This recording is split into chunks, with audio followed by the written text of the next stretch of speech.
नमस्कार. सगळी कामं आवरून झाल्यानंतर मी आणि मम्मी दोघंही मेहंदी काढायला बसलेलो होतो. मावशी मेहंदी काढत होती. माझ्या हातावर सुद्धा मावशीनेच मेहंदी काढली आणि मम्मीच्या हातावर सुद्धा.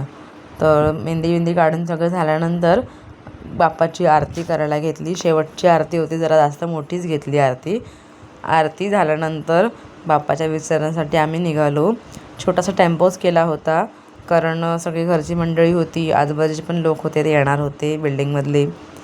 ते सगळं झाल्यानंतर आम्ही निघालो आणि गणेश तलावाजवळ जात होतो आम्ही. दिव्यामध्येच गणेश तलाव आहे तिकडे, तिथे बाप्पाचं विसर्जन करणार होतो.